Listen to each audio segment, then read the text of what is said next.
Guys, welcome back to our channel. இது வரைக்கும் நிறைய வீடியோஸ் போட்டிருக்கோம். எல்லா வீடியோஸும் பாருங்கள், மறக்காமல் சப்ஸ்கிரைப் பண்ணிக்கோங்க. செகண்ட் திங் வந்து இன்றைக்கி தான் வந்து இன்ட்ரெஸ்டிங்கான ஒரு டாப்பிக்கே ஆரம்பிச்சது, ஒரு டாஸ்க்கும் ஆரம்பிச்சது. நீயும் பொம்மை நானும் பொம்மை. இது வந்து ஃபேமஸ் டாஸ்க் வந்து த்ரூ அவுட் எல்லா சீசன்லையுமே. அந்த டாஸ்க் இன்றைக்கி தான் ஸ்டார்ட் ஆயிருக்கு. ஏன்னா இப்போ தான் இண்டிவிஜுவல் கேமாக மாறினால அந்த டாஸ்க்கு ஸ்டார்ட் பண்ணிட்டாங்க. ஏன்னா இதுக்கு முன்னாடி வரைக்கும் ஒரு கோடு இருந்தது, டீம் இருந்தது. டீமாக விளையாடுறதுக்கு பதிலாக இண்டிவிஜுவலாக விளையாண்டா தான் ஜெயிக்க முடியுன்றதுக்காக இந்த மாதிரி மாற்றிட்டாங்க. செகண்ட் திங், இதில் வந்து ஃபர்ஸ்ட் ரவுண்ட் நடந்துச்சு, அதில் ஒரு கோல் மால் பண்ணாங்க. அது என்னன்னு சொல்லுமா? எனக்கு ஃபர்ஸ்ட் ரவுண்டா? ஃபர்ஸ்ட் ரவுண்ட் இல்லை, நீயும் பொம்மை நானும் பொம்மை இல்லையா? அதான் வந்து ஜாக்லின் வந்து கொஞ்சம் பரபரன்னு இருந்தாங்க அவங்களுக்கு. ஏன்னா அவங்க ஒரு டீமா விளையாண்டாங்க. யாராரு? ஜாக்லின், ரயான், ஜெஃப்ரி, அப்புறம் வந்து ரஞ்சித், அப்புறம் யாரு, அவ்வளவுதான், 4 பேர் 5 பேர் இருந்தாங்க. ஆமா, இவங்க வந்து இருக்கிறதுனால அவங்க கொஞ்சம் இதுவாயிட்டாங்க. நம்ம தான் இதுவாகணும்னு சொல்லி ஃபர்ஸ்ட் ரவுண்ட்ல கொஞ்சம் அது இதுன்னு ஆடும்போது ரயான் அந்த ராணாவோட பொம்மைய வந்து ரஞ்சித் வச்சிருந்தாரு.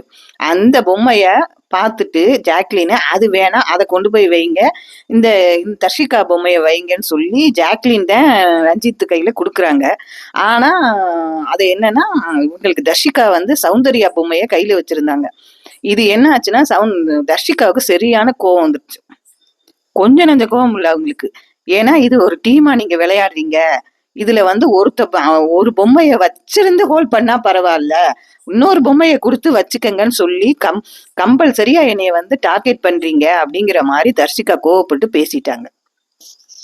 ஸோ இதுக்கப்புறம் இன்னொரு நடந்தது என்னன்னா, இந்த கான்வர்சேஷன் நடந்துட்டே இருக்க போகும்போது கரெக்டா வந்து தர்ஷிகா என்ன பண்ணாங்க, ரொம்ப நேரம் பேசி முடிச்சு கரெக்டா சௌந்தர்யாவோட கொண்டே உள்ள வச்சுட்டாங்க. சொன்னது கரெக்ட், தர்ஷிகா பேசினது கரெக்ட். அவங்க பாயிண்ட் எல்லாமே கரெக்டா தான் பேசினாங்க. இது எங்க தெரிய வரும்னு கேட்டீங்கன்னா, சௌந்தர்யா வந்து உள்ள கொண்டே வச்சிருவாங்க. அதாவது தர்ஷிகா வந்து சௌந்தர்யாவோட பொம்மையை கொண்டே உள்ள வச்சிருவாங்க. உள்ள வச்சதுக்கு அப்புறம் இந்த சண்டையெல்லாம் நடந்தோடனே சௌந்தர்யா என்ன பண்ணுவாங்க, தர்ஷிகாவோட பொம்மையை எடுத்துக்கொண்டே உள்ள வச்சு சௌந்தர்யாவோட பொம்மையை வெளியே எடுப்பாங்க. இல்ல தர்ஷிகாட்ட பேசுவாங்க. அப்ப அவங்க வந்து கேங்குன்னு சொல்றாங்கல்ல தர்ஷிகா, அப்ப கேங்குன்னா 6 பேர் இருக்கணும்ல, அப்ப அந்த 6வது பேர் யாருன்னு சொல்லு அப்படின்னு அந்த ராயன் கேட்கையில அந்த தர்ஷிகாவுக்கு கோபம் வந்துடும். இந்த பொம்மைக்காக இவ்வளவு ஃப்ராடா விளையாடணுங்கிற அவசியம் இல்லைன்னு சொல்லி கடகடன் கொண்டு போய் வச்சிருவாங்க. இது நடந்ததுக்கு அப்புறம் இதை கொண்டு உள்ள வச்சிருவாங்க சௌந்தர்யா. அதுக்கப்புறம் என்ன பண்ணுவாங்க, சௌந்தர்யா தானே தர்ஷிகாவோட உள்ள வச்சுட்டு சௌந்தர்யாவோட உள்ள இருக்கும். அதாவது தர்ஷிகாவோட இருந்து சௌந்தர்யா எடுத்துருவாங்க. எடுத்ததுக்கு அப்புறம் தான் இவரு வந்து தீபக் வந்து பாப்பாரு, இல்ல கடைசியா தர்ஷிகாவோட தான் இருந்துச்சு, அதனால தர்ஷிகா தான் அவுட்னு வெளியே வந்து சொல்லுவாரு. ஸோ இங்க 2 தப்பு நடந்திருக்கு.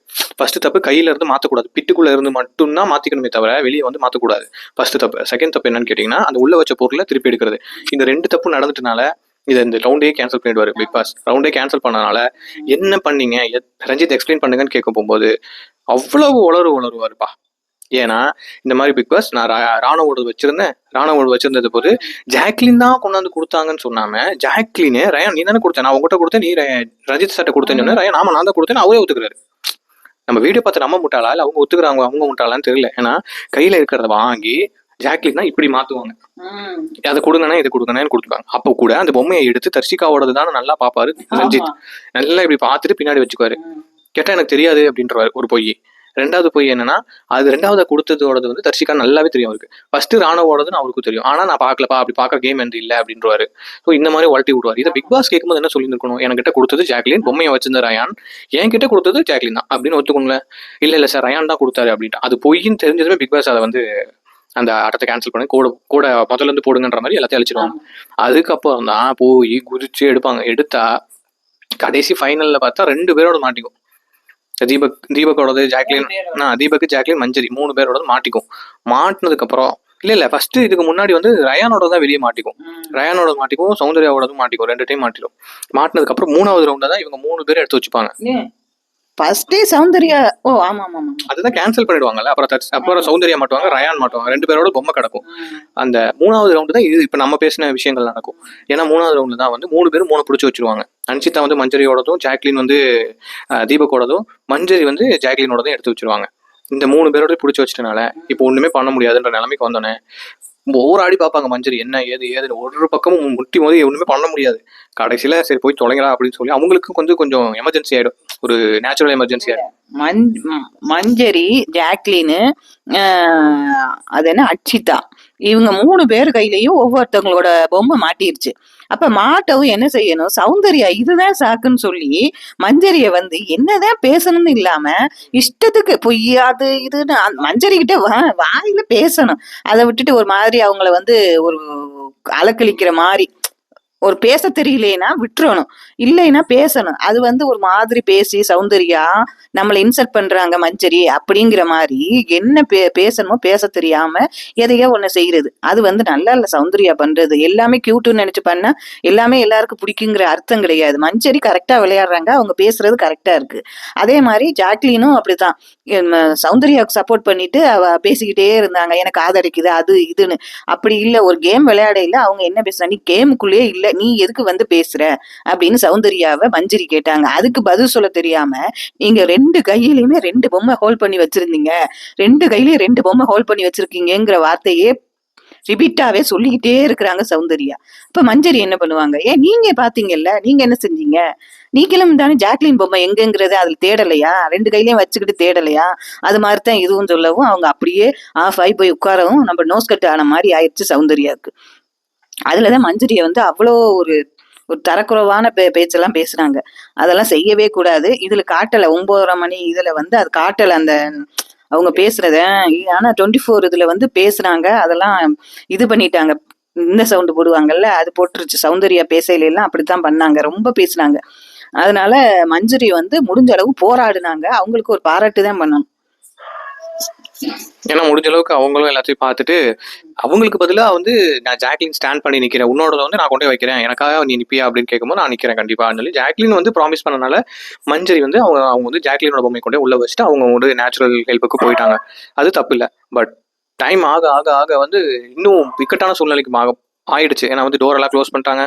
அதுக்கு முன்னால அன்சிதா போய் லாஸ்டா கேட்பாங்க மஞ்சரி, ஏன் என் பொம்மைய ஹோல்ட் பண்ணி வச்சிருக்கீங்க, என்ன காரணம் அப்படின்னு கேட்கையில அவங்க சொல்றாங்க, அன்சிதா நாங்க வந்து 50 நாளா நாங்க விளையாண்டுகிட்டு இருக்கோம், நீங்க 2 வாரம் வந்துட்டு நீங்க இவ்வளோ அடிச்சு பிடிச்சு மேல போகணுங்கிற அவசியம் இல்லைங்கிற மாதிரி அன்சிதா ஒரு ஸ்டாண்ட் எடுத்து பேசுவாங்க. அத வந்து மஞ்சரி சொல்லுவாங்க, இதை முதலே சொல்லியிருக்கலாம்ல, எதுக்கு தீபக் அண்ணே விளையாடணுங்கிற மாதிரி நீங்க ஒண்ணு பேசுறீங்க, அப்ப தப்பு இல்லையா அப்படிங்கிற மாதிரி மஞ்சரி ஒரு ஸ்டாண்ட்ல நின்னாங்க.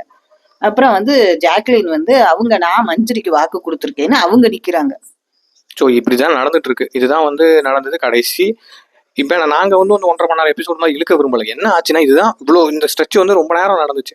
ஃபைனலாக கடைசியாக என்ன ஆச்சு, அன்சிதனால முடியல, அவங்களுக்கும் ஒரு சில எமர்ஜென்சி ஆயிடுச்சு, ரொம்பவே இக்கட்டான சூழ்நிலைக்கு மாறிட்டாங்க. அது ஒன்றும் சொல்ல முடியாது, ஏன்னா அந்த அளவுக்கு ரொம்ப எமர்ஜென்சி ஆயிடுச்சு. அவங்க வேற என்ன பண்றதுன்னு தெரியாம அவங்களோட எமர்ஜென்சியை கிளியர் பண்ணிட்டு சொன்ன மாதிரியே வந்து கொண்டாந்து அந்த பொம்மையை வச்சுட்டாங்க. பட் அந்த கில்ட்னால அவங்களால யார்கிட்டயுமே ரியலிஸ்டிக்கா பேச முடியல. பிக் பாஸ் நிறைய இது பண்ணிட்டாரு, அவங்களும் லிபரல் கொடுத்தாச்சு. அவர் ஒண்ணுமே சொல்லலைன்றதே பெரிய லிபரல் தான். அவங்க நைட்டு உள்ள வச்சுட்டு நாங்க எவ்வளவு நேரம் வேணாலும் இதுக்குள்ள இருக்கிறோம் அப்படின்னாங்க.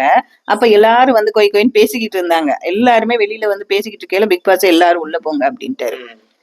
முதல்ல உள்ள போயிருங்க அப்படின்ட்டாரு. அப்புறம் என்ன பண்ணாரு, அது என்ன ஸ்கிரீன் போட்டாரு, திரைகள் எல்லாம் போட்டாரு. அதுவும் அவங்களுக்கு கொஞ்சம் சங்கட்டமா இருந்தது. அதுக்கப்புறம் என்ன, ஜாக்லின் நல்லா படுத்து தூங்கலாம்னு நினைச்சாங்க, அதுக்கு நாய் வந்து குலைச்சிருச்சு.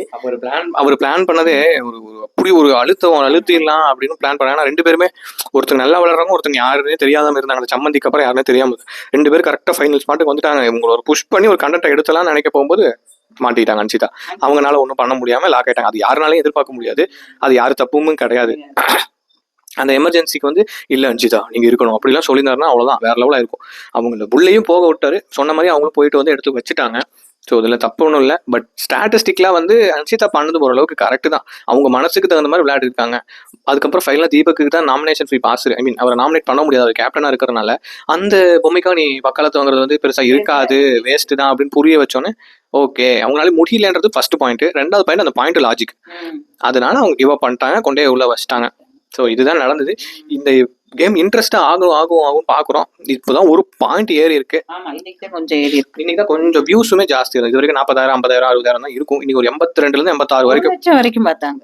1 லட்சம் வரைக்கும் நான் வந்து சொல்றேன், ஒரு ஆவரேஜா 1 லட்சம் வரைக்கும் போயிருக்குன போது நல்ல வியூஸ் தான். ஸோ அதை மெயின்டைன் பண்ணி பார்த்தாங்கனாலே நல்லா இருக்கும். ஏன்னா நம்மளும் பாக்குறோம்ல, ஸோ நல்லா இல்லாத ஒரு சீசனை நம்ம பார்த்த மாதிரி இருக்கக்கூடாதுல்ல, அந்த ஒரு ரீசன் தான் சொல்றது. இது வரைக்கும் தான் நடந்தது. இனி ஏதாவது இன்ட்ரெஸ்டிங்காக நடந்ததுன்னா உங்களுக்கு அப்டேட் பண்ணலாம். நாளைக்கு இதான் டாஸ்க்கு. அதுதான் இந்த வீக், இது வந்து வீக் ஃபுல்லாக இந்த டாஸ்க் தான் இருக்கும். ஸோ அடுத்த எபிசோட்ல ஏதாவது கண்டென்ட் கிடைக்குதா அப்படின்றத பார்ப்போம். ஸோ மறக்காம சப்ஸ்கிரைப் பண்ணிக்கோங்க.